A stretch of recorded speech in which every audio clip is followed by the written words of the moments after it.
E aí, pessoal, para a gente poder terminar agora sujeitos do processo, nós vamos falar sobre assistência jurídica integral e gratuita, que é fornecida pelo Estado aos sujeitos, às partes, e nos casos em que a Constituição e as leis especificam.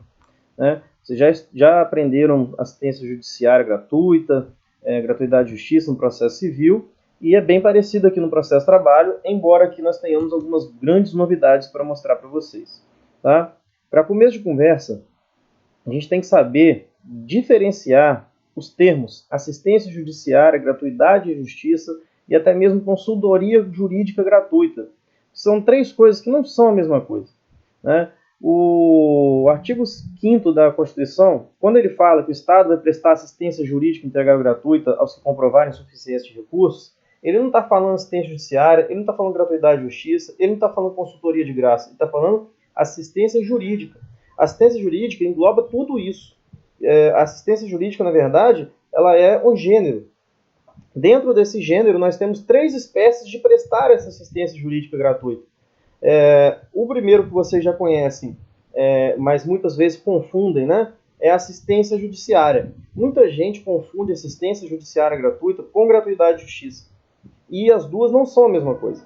A assistência judiciária gratuita é aquela assistência prestada pelo advogado, por uma pessoa capacitada tecnicamente para te ajudar. Né? Então, quando você tem um advogado que ajuiza uma ação e não cobra para fazer essa ação, ele está prestando uma assistência judiciária gratuita. Quando você tem um defensor público ajuizando uma ação, o defensor público não pode cobrar para ajuizar a ação, ele está prestando uma assistência judiciária gratuita. Quando você tem o NPJ fazendo uma ação em nome de alguma pessoa sem cobrar, que o NPJ não cobra, você tem uma assistência judiciária gratuita.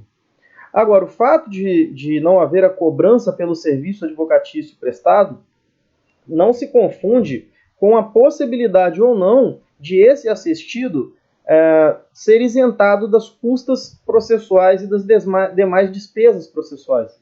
Aí já é outra coisa. Aí a gente já entra no campo da justiça gratuita, ou gratuidade de justiça. Justiça gratuita é o benefício que a parte tem de não ter que pagar os custos do processo. Tá? Então você pode ter uma pessoa, por exemplo, que não tem assistência judiciária gratuita, mas que tem justiça gratuita. Por exemplo, uma pessoa ajuiza uma ação por meio de um advogado particular, paga esse advogado particular, porém não vai pagar custas, porque ele se enquadra nos requisitos da gratuidade de justiça.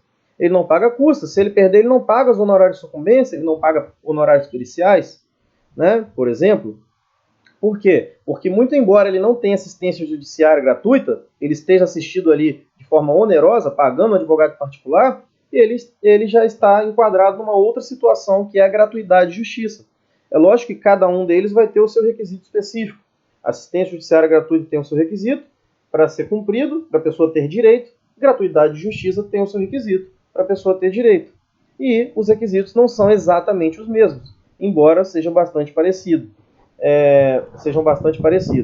Certo? Já a consultoria jurídica gratuita é aquela consultoria prestada extrajudicialmente, que também é prestada no NPJ, é prestada na Defensoria Pública, muitas vezes até mesmo advogado particular, da consultoria gratuita.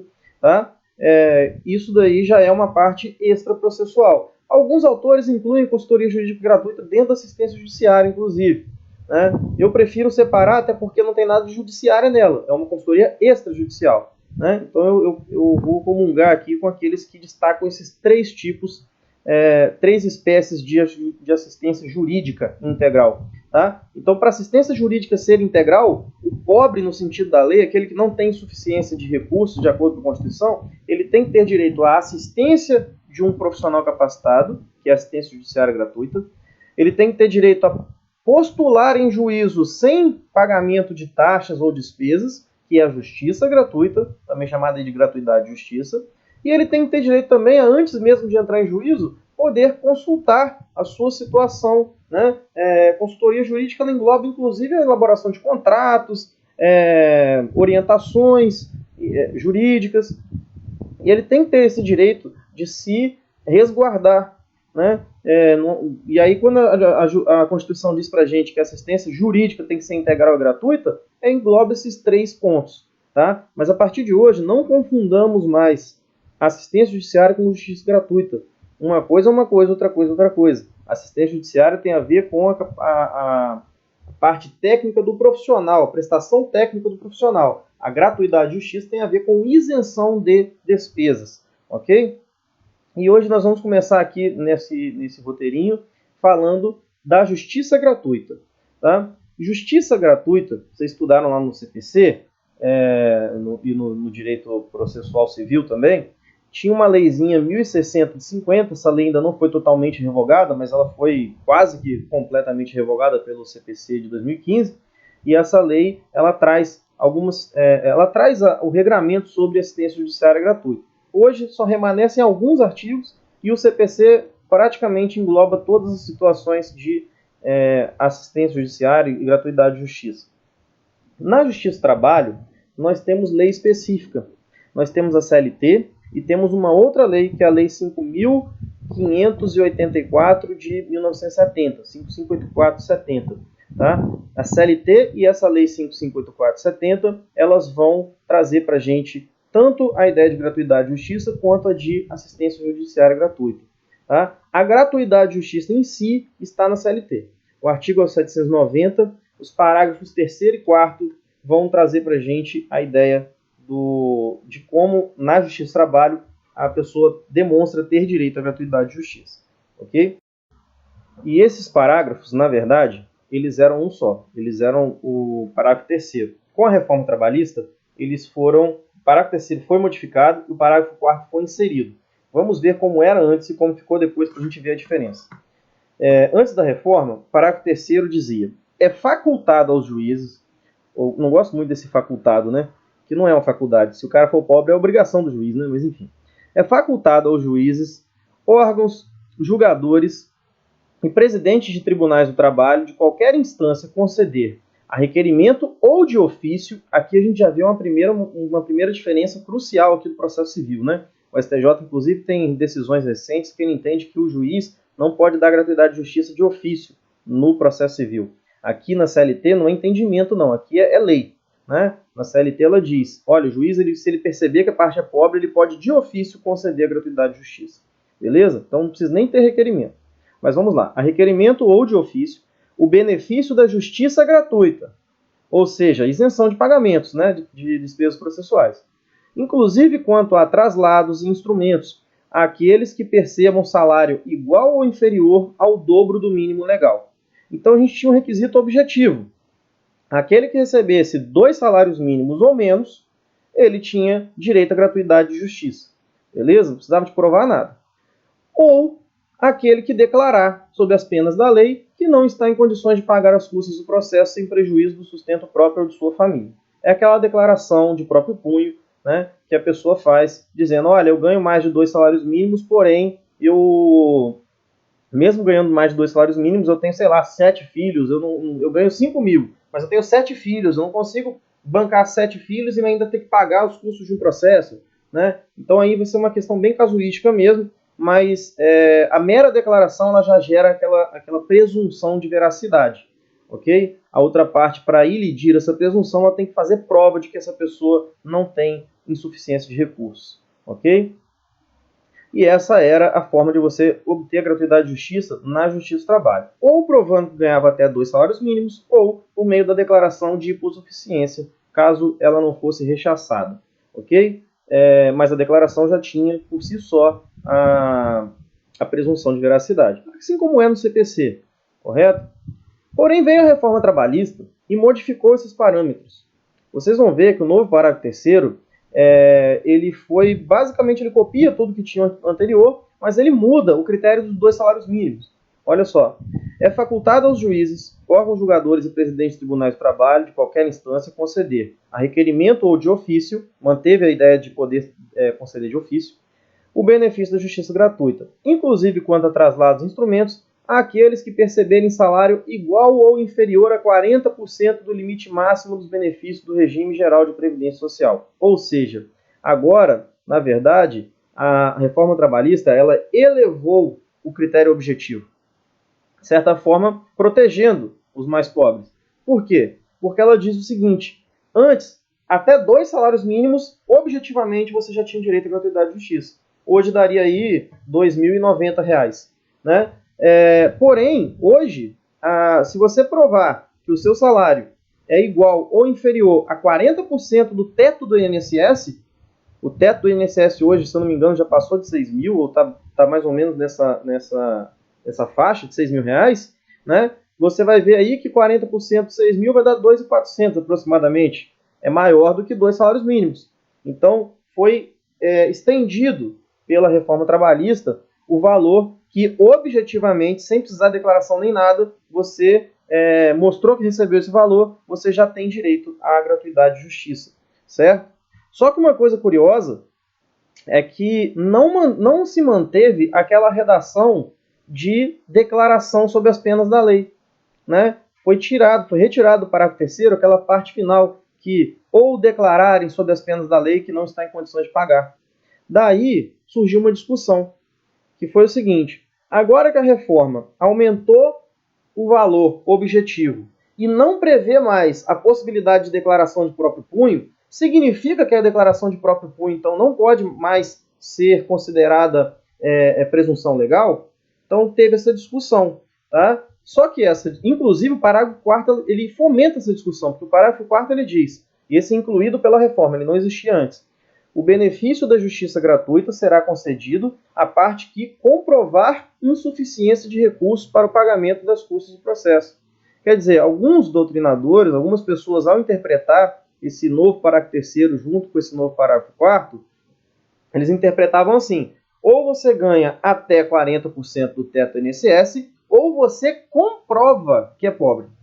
Basicamente isso, né? Comprova que é pobre no sentido da lei. Porém, alguns doutrinadores, indo de encontro a esse entendimento, ou seja, indo de forma contrária a esse entendimento, pensaram o seguinte: não, o parágrafo 3º não repete a ideia da declaração, mas também não proíbe, né? E se você olhar direitinho, a CPC fala que quando houver lacuna na CLT, a gente vai no CPC, né? A CLT diz isso, né? Quando houver lacunas na CLT, nós vamos buscar no direito processual comum, né? E o CPC fala que quando tiver lacunas, o CPC ele é sempre preferível para ser o acolmatador dessas lacunas. Então, lá no CPC fala que pode ter declaração e que essa declaração da pessoa física vai ser bastante, né? Vai ser presumivelmente verdadeira, da forma que era na CLT antes da reforma. Então, seja porque não há proibição nesse novo parágrafo 3º, seja porque, por analogia, né, subsidiariamente, a gente vai buscar no CPC a possibilidade da declaração, essa declaração ainda tem a mesma força que tinha antes. Ou seja, se você ganha até 40% do teto do INSS, ou se você declarar de próprio punho que não tem condições de arcar com os custos do processo sem prejuízo próprio e da família, do sustento próprio da família, isso ainda está válido. Isso, inclusive, foi decidido pelo TST, está até informativo do TST recentemente. Eu coloquei até dessa decisão para vocês, um julgado de 19 de fevereiro de 2020, agorinha, né? Reforçando a ideia de que a declaração de próprio punho não foi extinta do ordenamento jurídico trabalhista, né? Lógico que, se você ganha muito dinheiro, muito mais do que 40% do teto da Previdência, a declaração de próprio punho ela não vai ter um valor absoluto. O juiz pode olhar e falar assim: pô, mas você ganha 15 mil e está falando que não tem condição de arcar com os custos do processo? Como assim? O juiz ele pode falar: olha, os indícios desse processo indicam que a sua presunção legal aí, sua presunção legal não, a sua presunção relativa, né, da sua declaração não se sustenta. Então o juiz ele fala assim: não, você ganha 15 mil, você só consegue gratuidade de justiça se você me provar na forma do parágrafo 4º, né? Aí fala: não, eu ganho 15 mil, mas eu tenho 20 filhos. Aí tudo bem, aí você comprovou, né? Você sustentar 20 filhos, ainda que você ganhe 15 mil, é muito difícil. Aí você pode ganhar a gratuidade de justiça. Agora, a mera declaração com indícios de que você não é pobre, aí ela não funciona. E, na verdade, isso não mudou em nada, né? Porque antes da reforma trabalhista também já era assim, ok? Na verdade, no final das contas, a interpretação dada aqui pelo TST, nesses dois parágrafos, apenas fez com que a mudança seja melhor, né? A mudança da reforma trabalhista seja melhor do que o que estava. Porque o que estava era o dobro do salário mínimo. E hoje é 40% do teto do INSS. Hoje, 40% do teto do INSS é mais do que o dobro do salário mínimo. Logo, você aumentou o campo de incidência objetivo da gratuidade de justiça. Beleza? Bom, sobre a gratuidade de justiça ainda. Você precisa de ter poderes específicos na procuração para pedir gratuidade de justiça? Então, antes do CPC de 2015, o TST entendia que você não precisava. O advogado ele podia falar na própria inicial, sem precisar de declaração da parte, sem precisar de poderes específicos na procuração, que a parte não tinha condições de arcar com os custos do processo. Tá? Então ele não precisava de poder específico, não precisava de ter declaração da parte na Justiça do Trabalho. Por quê? Pelo fato de que a gratuidade de justiça pode ser concedida de ofício. Né? Porém, o novo CPC ele é muito explícito, no sentido de que para um advogado pedir a gratuidade de justiça, tem que ter poderes específicos. Então, a súmula 463 do TST, ela foi adequada ao novo CPC e hoje ela tem a seguinte redação. A partir de 26 de 6 de 2017, que é a data que foi modificada a súmula, né? Para a concessão da assistência judiciária gratuita à pessoa natural, basta a declaração de hipossuficiência econômica, firmada pela parte ou por seu advogado, desde que munido de procuração com poderes específicos para esse fim. Então percebam que, se for advogado que estiver falando da hipossuficiência, pedindo gratuidade de justiça, ele tem que ter, no mínimo, poderes específicos na procuração. Ou, se ele não tiver esses poderes, ele tem que juntar uma declaração de próprio punho da parte. Ok? Professor, mas e pessoa jurídica? Pode ter gratuidade de justiça? Pode. Só que a pessoa jurídica ela não tem o benefício de poder fazer a declaração de próprio punho como uma pessoa natural tem. Tá? Então, olha, o inciso 2 da própria súmula diz: no caso de pessoa jurídica, não basta a mera declaração. É necessária a demonstração cabal de impossibilidade de a parte arcar com as despesas do processo. Ou seja, a pessoa jurídica tem que ir lá no contador, pegar todos os documentos contábeis que demonstrem que ela realmente está, por exemplo, às vezes uma pessoa jurídica está começando, ainda nem tem lucro, só tem prejuízo todo mês, aí ela pega todo o demonstrativo analítico, tudo bonitinho, mostrando que a empresa não tem lucro, que só toma prejuízo, e fala assim, olha, juiz, eu não tenho nem como pagar os custos de um processo. E demonstrou direitinho, o juiz concede gratuidade de justiça para empresas também, para pessoas jurídicas também, ok? Agora, a pessoa jurídica ela não tem aquela benesse que tem a pessoa natural, que basta a declaração e com presunção de veracidade. Não, a pessoa jurídica tem que comprovar, certo? Bom, então quais são os benefícios da justiça gratuita? Na verdade, pessoal, os benefícios da justiça gratuita são os mesmos benefícios que a gente tem lá no CPC. É isenção de custas, isenção de honorários periciais, isenção de honorários advocatícios, tá? Só que no caso dos honorários advocatícios, a gente vai ter uma situação bem diferente, que eu vou falar daqui a pouco. Tá? Mas todas aquelas isenções que estão ali no CPC também vão ser válidas, vão acontecer. Né? Até coloquei para vocês aí o artigo 98, parágrafo 1º do CPC. Todas essas isenções são compreendidas na justiça gratuita, também da justiça do trabalho, aqui porque a gente aplica o artigo 98, parágrafo 1º de forma subsidiária. Tá? Então não paga custas judiciais, nem taxas judiciais, não paga selos postais se for o caso, despesas com publicação em imprensa oficial não paga, indenização de testemunha não paga, tudo isso é amparado pela gratuidade de justiça. Tá? Enfim, o único aqui que a gente não vai ver, provavelmente nunca, na Justiça do Trabalho, é esse inciso 5, né, que fala sobre o exame de DNA, porque não tem muito sentido você fazer isso na Justiça do Trabalho, certo? Mas todo o resto a gente vai aplicar, com ressalva aqui para os honorários de advogado, que eu vou falar daqui a pouquinho, tá? A gratuidade de justiça ela englobe tudo isso. Todos esses incisos serão gratuitos para a parte que tiver amparado pela gratuidade de justiça. Beleza? Aqui os honorários, tanto advocatícios quanto periciais, a gente vai ter uma breve surpresa. Não vou comentar sobre eles daqui a pouco. Ok? Bom, então, falando sobre gratuidade de justiça, vamos agora para assistência judiciária gratuita. Como eu disse para vocês, a CLT fala da gratuidade de justiça, mas nós temos a Lei 5.584/70 que vai falar sobre assistência judiciária. E se vocês já estagiaram na Defensoria Pública, muito provavelmente vocês perceberam, ainda que você fale assim, Osório, mas a Defensoria Pública que eu estagiei era estadual, a Justiça do Trabalho é uma justiça federal, então realmente não tinha nada trabalhista lá, certo? Mas se você estagiar na Defensoria Pública Federal, você também não vai ver processo trabalhista lá, muito provavelmente. Por quê? Porque, na verdade, a Defensoria Pública ela não atua em processos trabalhistas, só se for no caso de exceção da exceção. Quem faz a assistência judiciária, que normalmente no processo civil é a defensoria que faz, é o sindicato no processo do trabalho. Tá? O artigo 14 da Lei 5.584/70, ele fala, na Justiça do Trabalho, a assistência judiciária que se refere à Lei 1060, que é aquela que eu comentei mais atrás, será prestada pelo sindicato da categoria profissional ao que pertencer o trabalhador. Osório, você está querendo me dizer, então, que o sindicato tem que ter um corpo jurídico para atender os hipossuficientes ali, os trabalhadores que não têm condição de contratar advogado particular? Sim, o sindicato ele tem que ter um corpo jurídico. É obrigatório, a lei diz, né? Ele vai prestar assistência judiciária gratuita, que é aquela que se refere à Lei 1060. Tá? O sindicato não pode cobrar para fazer a ação se a pessoa for pobre. Beleza? É por isso que os requisitos da assistência judiciária trabalhista gratuita é que a pessoa seja hipossuficiente e assistida por um sindicato. Que aí o sindicato está amparando, na forma do artigo 14, aquele hipossuficiente. Ou seja, o sindicato não pode cobrar. O advogado do sindicato não pode cobrar para fazer essa ação. Beleza? Então, o parágrafo 1º do artigo 14 complementa.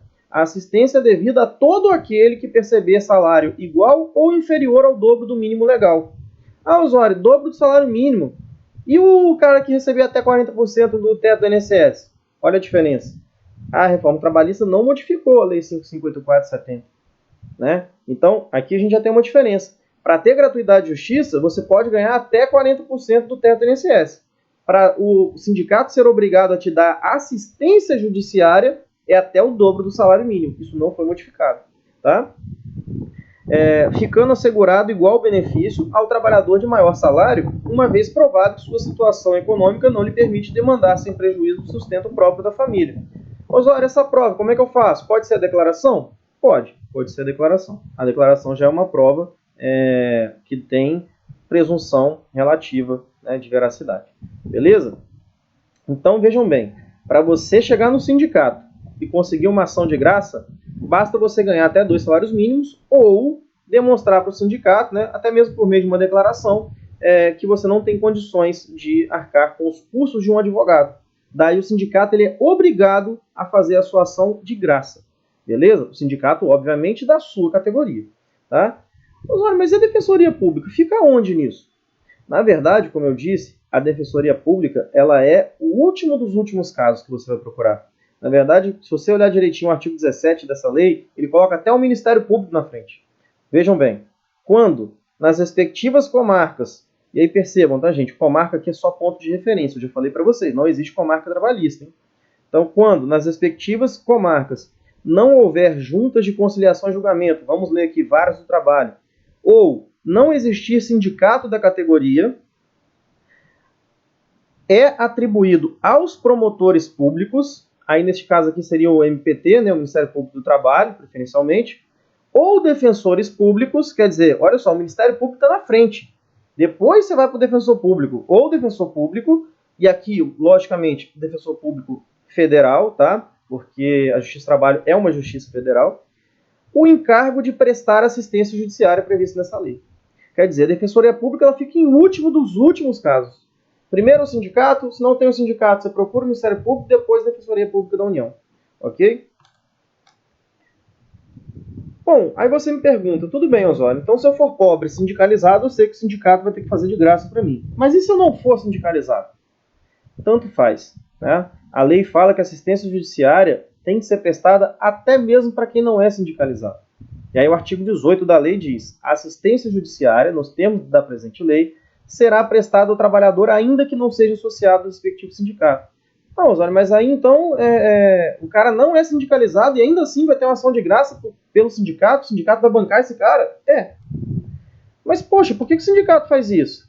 Bom, a lei previa isso, continua prevendo que não foi modificada, porque na época que ela foi criada, a gente tinha contribuição sindical obrigatória, até de quem não era sindicalizado, né? E além disso, quando se ganhava a ação, o valor dos honorários de sucumbência iam para o sindicato, para poder justamente sustentar essa estrutura, tá? Acontece que com a reforma trabalhista a gente já viu que a contribuição sindical obrigatória caiu. Então agora, né, essa estrutura ficou perneta, né? Ficou com uma perna só. Antes você tinha basicamente a contribuição sindical de quem era sindicalizado, a contribuição obrigatória que mesmo não sindicalizados pagavam e os honorários que se ganhavam na justiça quando a ação era procedente.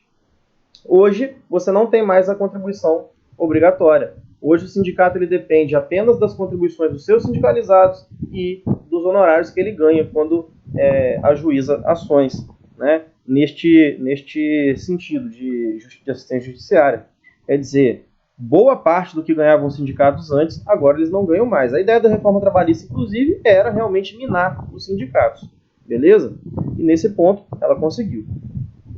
Bom, quais são os benefícios, então, da assistência judiciária gratuita?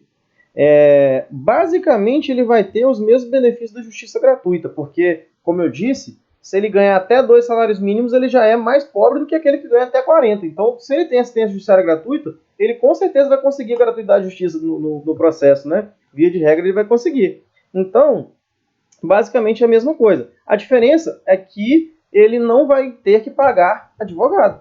Essa que é a grande questão da assistência judiciária, né? Ele não paga advogado dele. Não só não paga a sucumbência, mas ele não paga o advogado dele. O advogado dele é de graça, tá?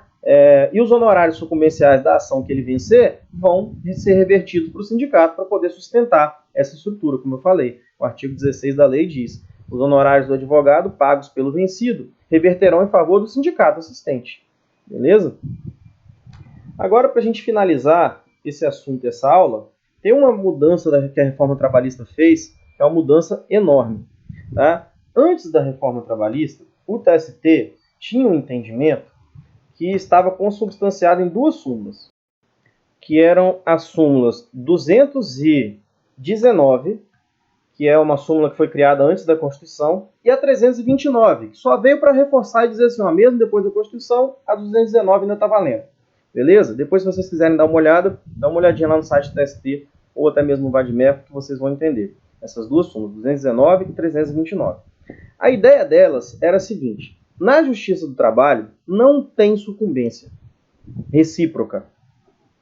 Ou o autor sucumbe integralmente, ou o réu sucumbe integralmente. Se o autor faz 20 pedidos e ganha meio, o sucumbente é o réu. Não tem sucumbência recíproca. Tá? Ou o autor ganha, mesmo quando ele ganha em parte, ou ele perde tudo, e aí ele é totalmente sucumbente. Tá? Além disso, não tem honorário de sucumbência. Se o autor ganhar a ação, não existe honorário de sucumbência. Se o réu ganhar a ação, não existe honorário de sucumbência. O único caso que existe honorário de sucumbência, e isso eu estou falando antes da reforma, tá? O único caso que existe honorário de sucumbência é o caso em que a parte tenha a assistência judiciária gratuita promovida pelo sindicato e, ao mesmo tempo, tenha direito à gratuidade de justiça reconhecida pelo juiz. E, ao mesmo tempo, ganhe ação. Então, você tinha que preencher esses 3 requisitos. Ganhar, ao menos em parte, a ação, ser vencedor pelo menos em parte, estar assistido pelo sindicato e ter gratuidade de justiça. Se você alcançasse esses 3 requisitos, você teria honorário de sucumbência, que é exatamente esse honorário de sucumbência previsto no artigo 16, que a gente acabou de falar. Tá? Agora, se você tivesse um advogado que prestasse um serviço gratuito para alguém, ou seja, desse uma assistência judiciária gratuita, mas o advogado é particular e ganhasse a ação, não tinha honorário de sucumbência. Seja ele do empregado, seja ele do empregador, tanto faz. E tem mais, hein? No caso de você ser uma pessoa com gratuidade de justiça, amparada pelo sindicato, e perdeu a ação inteira, ainda assim você também não paga honorário para a empresa. A empresa nunca ganhava honorário. O advogado da empresa nunca ganhava honorário de sucumbência. Só o do empregado. E ainda assim, só se fosse o advogado do sindicato e ainda assim, só se ou ele tivesse direito à gratuidade de justiça também. Tá? Então era assim, quase impossível você ver, era muito difícil, na verdade, você ver honorário de sucumbência no Justiça do Trabalho. Você só via realmente ações com o sindicato, com pessoas pobres, no sentido da lei. Ok? Com a reforma trabalhista, isso foi modificado. Foi introduzido o artigo 791-A. E aí essas duas súmulas, 219 e 329, acabaram sendo superadas. Elas caíram. Tá? Aqui nós temos uma situação de overruling, para lembrar um pouquinho a situação de precedentes, né, que vocês já estudaram. Tá? A lei nova superou o entendimento antigo. Aqui nós temos o artigo 791-A, que diz o seguinte: ao advogado, ainda que atue em causa própria, serão devidos honorários de sucumbência. E, gente, cuidado com isso que eu vou falar agora, hein? Fixados entre o mínimo de 5% e o máximo de 15% sobre o valor que resultar da liquidação da sentença. Osório, não era 10 e 20? Não tem negócio desse de 20% lá no CPC, não? CPC é CPC. Aqui é CLT, tá? Esse artigo 791 é na CLT e ele fala expressamente 5 e máximo 15. Mínimo 5, máximo 15. Tá? Eu conheço juízes que já deram má-fé, litigante de má-fé, em advogado que pediu 20% por ter ido contra o texto expresso de lei. Cuidado com isso. Tá? Então, fixados em no mínimo 5%, no máximo 15% sobre o valor que resultar da liquidação da sentença, do proveito econômico obtido, ou não sendo possível mensurá-lo, sobre o valor atualizado da causa. Tá? E aí você tem os parágrafos 1º e 2º, que são bem parecidos com os parâmetros do CPC. Né? O primeiro diz: os honorários são devidos também nas ações contra a fazenda pública e nas ações em que a parte estiver assistida ou substituída pelo sindicato de categoria. O parágrafo 2º diz: ao fixar os honorários, o juiz deverá observar, né, o grau de zelo do profissional, lugar da prestação, natureza e importância da causa, o trabalho realizado pelo advogado e o tempo exigido. Né? Mas aí entram as novidades. Parágrafo 3º e parágrafo 4º. O parágrafo 3º diz o seguinte: na hipótese de procedência parcial, o juízo arbitrará o honorário de sucumbência recíproca, vedada a compensação entre honorários. Então percebam, a sucumbência agora é recíproca. Beleza? Vai ter coisa que nunca teve, né? Sucumbência recíproca. Como eu disse antes da reforma trabalhista, se você ganhasse a ação por inteiro, você tinha sucumbência do réu. Se você ganhasse só 1/20 do que você pediu, você tinha sucumbência do réu do mesmo jeito. Agora não. Agora a sucumbência para efeito de honorários é recíproca. Por que eu digo para efeito de honorários? Porque para efeito de custas a gente já tem outra discussão. A gente vai ter uma aula específica sobre isso. Tá? Mas para efeito de honorário advocatício, nós temos sim sucumbência recíproca a partir da reforma trabalhista. Tá? E a outra novidade, que é muito mais novidade, que aí nem o CPC ousou tanto, é o parágrafo 4º. Antes de eu ler o parágrafo 4º com vocês, eu vou explicar porque eu acho que é mais fácil. Na verdade é o seguinte: o que acontece quando você está com a gratuidade de justiça? Você não paga, você fica isento de pagar custos, você não paga os honorários de sucumbência se você perder a ação, porém, não é que você não é condenado. Você vai ser condenado, mas aquela condenação não será exigível. Né? E lá no CPC, você vai ter que esperar 5 anos. Se até 5 anos a pessoa não sair da situação de pobreza, aí você extingue esse direito. Né? Aqui na CLT não se esperam 5 anos, se esperam 2. Tá? Porém, se dentro desses 2 anos a pessoa, mesmo não saindo da situação de hipossuficiência, ela tiver algum crédito judicial para receber, você vai poder penhorar esse crédito. Tá? É o parágrafo 4º aqui do 791-A. Vamos lá. Vencido o beneficiário da justiça gratuita, desde que não tenha obtido em juízo, ainda que em outro processo, créditos capazes de suportar a despesa, as obrigações decorrentes de sua sucumbência ficarão sob condição suspensiva de exigibilidade. Então percebam, só vai ficar em condição suspensiva se e somente se ele não tiver outros créditos no mesmo processo ou até mesmo em outro processo para receber. Se ele tiver outros créditos nesse processo ou em outro processo, ainda que ele não saia da situação de hipossuficiência, pelo parágrafo 4º, a gente vai pegar esses créditos desse rapaz, desse empregado ou empregada, e vai arcar com o pagamento de honorários. Certo? Aqui, na verdade, a CLT optou pelo seguinte: honorários advocatícios são verbo alimentar, verbas trabalhistas são verbo alimentar. então equiparou as duas. Foi basicamente isso. Tá? Mas ele é muito criticado, esse parágrafo 4º, porque, na verdade, a pessoa não sai da hipossuficiência, né? Então, é dito que ele é inconstitucional. O nosso TRT, aqui no Espírito Santo, já julgou que esse parágrafo 4º é inconstitucional, tá? Embora o TST o aplique de maneira tranquila, beleza? Então, é discutível e tudo mais, só que hoje o TST aplica esse parágrafo 4º de maneira tranquila.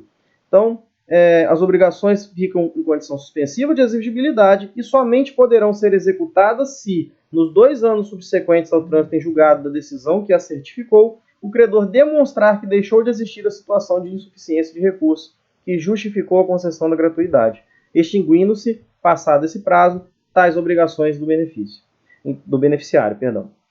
Então percebam, esse parágrafo 4º, ele é um tiro no pé para as ações, para aquelas ações aventureiras.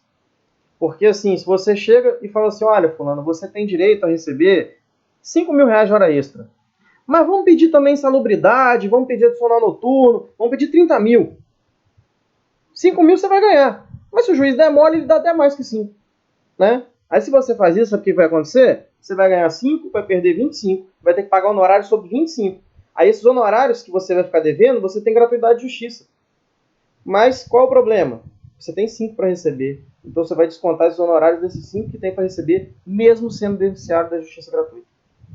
Certo? Então, as ações aventureiras agora ficaram um pouco mais difíceis, né, de serem realizadas.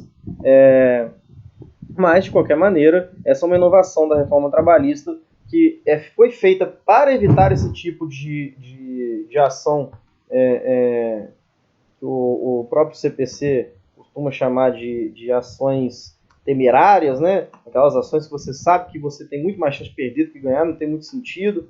E aí você, para não ficar abarrotando o judiciário, você não vai mais fazer esse tipo de pedido, induzindo o juiz a erro e tudo mais, né? Então, essa é uma das ideias do parágrafo 4º. É muito combatido esse parágrafo 4º, como eu disse, porque ele não presume, ele não precisa você demonstrar que a pessoa saiu da condição de hipossuficiência. Daí tem gente que diz que viola aquele artigo 5º que nós vimos no início desta aula, certo? De qualquer maneira, como eu disse, embora o nosso TRT seja contrário à aplicação desse parágrafo, o TST o aplica de maneira tranquila hoje em dia, certo? E assim, finalmente, nós encerramos o assunto sujeitos do processo. Grande abraço para vocês, fiquem em paz e que o Senhor vos acompanhe.